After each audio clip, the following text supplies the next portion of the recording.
আমরা এখন পুরো বাংলাদেশের বিভিন্ন শিক্ষা প্রতিষ্ঠানে হোক স্কুল কলেজ কিংবা বিশ্ববিদ্যালয় আমরা একটি জিনিস লক্ষ্য করছি যে আমাদের যারা শিক্ষক রয়েছেন শিক্ষকদেরকে একটি বাধ্যতামূলক পদত্যাগ করানোর একটি ট্রেন্ড চালু হয়েছে।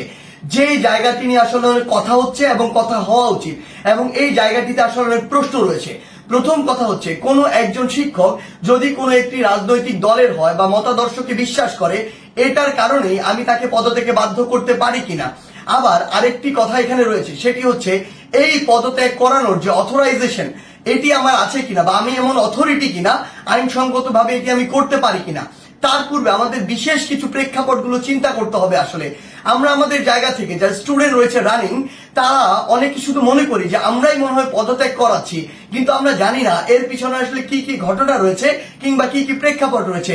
যেমন আমি আমার বিশ্ববিদ্যালয়ের উদাহরণ দিয়ে যদি বলি, এই বিশ্ববিদ্যালয়ে একটি দল শিক্ষকদের একটি দল যারা তখনকার ক্ষমতাসীন রাজনৈতিক দলের একটি মদতপুষ্ট তারা ছিল। সেই জায়গা থেকে তারা যখন আমাদের এই যে আন্দোলন এই আন্দোলনের বিপক্ষে দাঁড়িয়েছিল। আবার অল্প কিছু শিক্ষক আছে, এই সংখ্যাটি খুবই কম, তারা একদম নিউট্রাল জায়গা থেকে আমাদের আন্দোলনের পক্ষে দাঁড়িয়েছিল। আবার একটা বড় সংখ্যক শিক্ষক ছিল যারা আমাদের আন্দোলনের ঠিকই পক্ষে দাঁড়িয়েছে, কিন্তু তারা আমাদের স্বার্থ চিন্তা করে নয় বরং এই স্বার্থ চিন্তা করে দাঁড়িয়েছিল যে এরপরে যদি কোনো রাজনৈতিক দল ক্ষমতায় আসে তারা ওই রাজনৈতিক দলের আসলে একটি গুরুত্বপূর্ণ স্টেক হোল্ডার, তখন তারা এই ফলটি ভোগ করবে। অর্থাৎ আলটিমেটলি এখানে দুইটি ভাগ রয়েছে। আমাদের এটি মনে করার কোনো কারণ নেই যে আগের যে দলটি ছিল যারা আমাদের বিপক্ষে ছিল তারা বাদ দিয়ে সবাই আমাদের পক্ষে, বরং ব্যাপারটি এমন নয়। আমরা যদি স্কুল কলেজের ক্ষেত্রে এই বিষয়টি লক্ষ্য করি তাহলে আমরা দেখতে পাবো হয়তো কোনো শিক্ষক হয়তো আওয়ামী লীগের রাজনীতির সাথে জড়িত ছিল, কিন্তু থাকে বলেই তাকে আমি পদত্যাগ করাতে পারি কিনা বা করানো উচিত কিনা। যে কেউ যে কোনো রাজনৈতিক আদর্শে বিশ্বাসী হতে পারে, কিন্তু আমার প্রশ্নটি হচ্ছে ওই রাজনৈতিক আদর্শে বিশ্বাসী হয়ে তিনি কি ক্ষমতার অপব্যবহার করে শিক্ষার্থীদেরকে চরমভাবে বাধা দিয়েছেন কিনা, শিক্ষার্থীদেরকে হেনস্থা করেছেন কিনা, কিংবা শিক্ষার্থীদেরকে কোনো একটি বিপদে ফেলেছেন কিনা, এই বিষয়গুলো আমাদেরকে লক্ষ্য রাখতে হবে। ইভেন ইফ যদি তিনি এই কাজগুলো করেও থাকেন তারপরও তার বিরুদ্ধে এরকম একটি প্রক্রিয়া পদত্যাগ করানোর জন্য যে বাধ্য করা এটি আমি করতে পারি কিনা, এই অথরিটি আমার আছে কিনা। আমরা আমাদের জায়গা থেকে মনে করি এটি একটি নিয়মতান্ত্রিক আইনসঙ্গত প্রক্রিয়ার দিকে যাওয়া উচিত এবং এটি তদন্ত সাপেক্ষ হওয়া উচিত। আমরা যদি পিছনের কিছু ঘটনা আসলে লক্ষ্য করি তাহলে কি বিষয়গুলো দেখব। আমরা দেখব প্রত্যেকটি স্কুলে আওয়ামী লীগ ফ্যাসিস্টের আমলে আসলে যে শিক্ষকরা আওয়ামী লীগের তোষামতি করে তেলবাজি করে ডমিনেট করেছে, আরেকটি শিক্ষক ছিল আরেকটি গোষ্ঠী যারা আসলে চুপ ছিল ওই পুরো সময়টুকুতে। এমনটি ভাবার কোনো কারণ নেই যে তারা নিউট্রাল ছিল, তারা তাদের জায়গা থেকে হয়তো এমন আরেকটি দলের ছিল যে দলটি তখন ক্ষমতায় ছিল না। এখন বর্তমান সময় এসে ওই শিক্ষকদের উদ্দেশ্য হচ্ছে উপরের জায়গাগুলোতে প্রিন্সিপাল হোক কিংবা হচ্ছে প্রফেসর হোক কিংবা ভিসি হোক বা এরকম যে কোনো হেডমাস্টার হোক, যেই পদগুলোতেই হোক না কেন ওই পদগুলোর ওই মানুষগুলোকে সরাতে হবে। যদি আমি সরাতে পারি তাহলে আমি এখন ওই পদটিতে গিয়ে বসতে পারবো। এটার কারণে তারা আসলে কি করছে, তারা তাদের ক্লোজ কিংবা কাছের কিছু স্টুডেন্ট কিংবা কিছু স্টুডেন্টকে বিভিন্নভাবে মোটিভেট করে কিংবা কিছু স্টুডেন্ট যারা অতি উৎসাহী বা যাদেরকে সহজে আসলে ইমোশনালি ড্রিভেন করা যায় ওই স্টুডেন্টদেরকে বিভিন্নভাবে প্রভাবিত করে তারা এরকম একটি মত তৈরির চেষ্টা করছে ওই টিচারদেরকে নামানোর জন্য।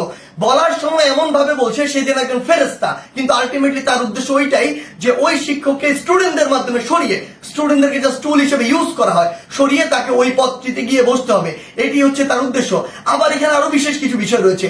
বিষয়গুলো হচ্ছে এরকম যে টিচারদের মধ্যে কিছু নোংরা পলিটিক্স রয়েছে। আসলে আগে হয়তো পূর্ব কোনো শত্রুতা ছিল বা পূর্বের কোনো একটি রাগ বা ক্ষোভ ছিল, যেই রাগ বা ক্ষোভটিকে আবার এখন মেটানোর জন্য তারা এই ব্যবস্থাটুকু গ্রহণ করে।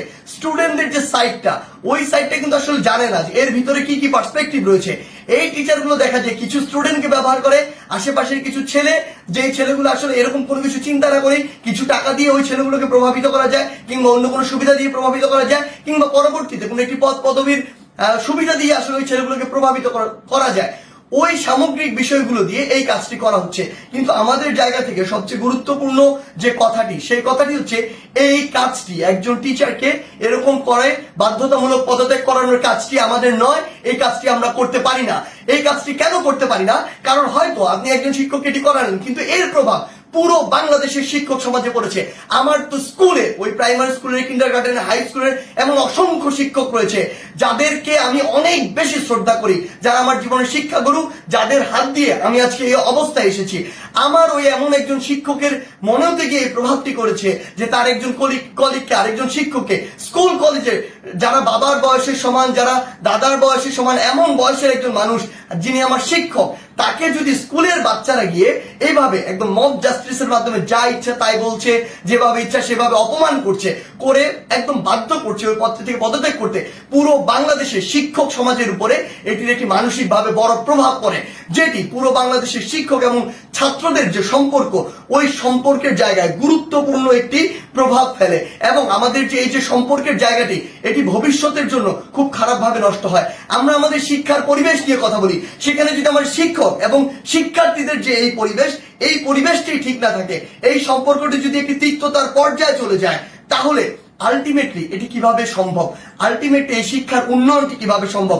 সবচেয়ে বড় কথা হচ্ছে, ওই শিক্ষক যদি দোষী হয় তাহলে আমরা আইন নিজের হাতে তুলে নিচ্ছি, আর যদি দোষী না হয় তাহলে আমরা আইনটি ভঙ্গ করছি, যার কোনোটি আসলে আমরা করতে পারি না।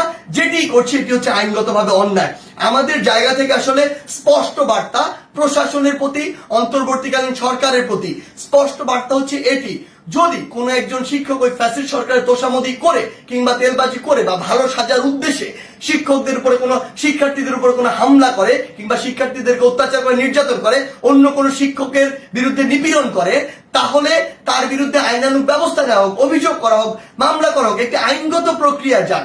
কিন্তু কেউ যদি এভাবে আইন নিজের হাতে তুলে নেয়, কাউকে যদি বাধ্য করে, আমি প্রশাসনকে এবং অন্তর্বর্তীকালীন সরকারকে আমাদের পক্ষ থেকে অনুরোধ জানাই, ওই সকল শিক্ষার্থীদের পিছনের উদ্দেশ্য কি, কে তাদের এই কলকাঠিটি নাড়ছে, কে তাদেরকে প্রভাবিত করছে, কি উদ্দেশ্যে প্রভাবিত করছে, এটি আপনারা তদন্ত করে ব্যবস্থা করুন। প্রয়োজন হলে ওই যে শিক্ষার্থী, যারা অল্প কিছু শিক্ষার্থী এটি করছে, সকলে কিন্তু এটি করছে না। আমরা বিভিন্ন বিশ্ববিদ্যালয়ে দেখেছি শিক্ষার্থীরা নিজে আবার ওই সম্মানিত শিক্ষকদেরকে তাদের শপথে ফিরিয়ে নিয়ে আসছে। আমরা আমাদের জায়গা থেকে বলি, যারা উদ্দেশ্য প্রণোদিত ভাবে এই কাজগুলো করছে তাদের উদ্দেশ্যে আপনারা তদন্ত কমিটি গঠন করুন। প্রয়োজনে ওই সকল শিক্ষার্থীদেরকে আপনারা আইনের আওতায় নিয়ে আসুন যারা এই কাজটি করছে। কারণ ওই সকল শিক্ষার্থী না, ইভেন আমিও কোনো অথরিটি না, আমারও কোনো এই অথরিটি নেই যে আমি আইন নিজের হাতে তুলে নিব, কিংবা আমার এমন কোনো অথরিটি নেই আমি একজনকে পদত্যাগ করতে বাধ্য করব। সেই জায়গা থেকে আমাদের স্পষ্ট যেটি বার্তা, সেটি হচ্ছে পুরো বাংলাদেশকে আমরা যদি এগিয়ে নিয়ে যেতে চাই, তাহলে এই শিক্ষার একটি সুষ্ঠু পরিবেশ থাকবে। এবং এই পরিবেশের সবচেয়ে গুরুত্বপূর্ণ যে দুটি স্টেক হোল্ডার, একটি হচ্ছে আমাদের সম্মানিত শিক্ষক, আর একটি হচ্ছে আমাদের যে শিক্ষার্থীরা। এই দুই জায়গায় যে সম্পর্কের বিষয়টি, এটি যতদিন না সুন্দর হচ্ছে, শ্রদ্ধার হচ্ছে, স্নেহের হচ্ছে, ততদিন শিক্ষার পরিবেশ কোনোদিন সুন্দরভাবে ফিরে আসতে পারে না। তাই আমরা আমাদের জায়গা থেকে আমাদের এই শিক্ষকদের এভাবে বাধ্য করে কোন একটি নিয়মতান্ত্রিক প্রক্রিয়া না গিয়ে বাধ্য করে পদত্যাগ করানোর যে প্রক্রিয়াটি, এই প্রক্রিয়াটিকে আমরা কখনো সমর্থন জানাই না। বরং আমাদের সম্মানিত অনেক শিক্ষককে বিভিন্নভাবে প্ররোচিত হয়ে অপমানিত বা অপদস্থ করার যে ট্রেন্ড বা একটি প্রক্রিয়া আমরা দেখতে পাচ্ছি, এটিকে আমরা অবশ্যই ঘৃণা করে প্রত্যাখ্যান করি। ধন্যবাদ।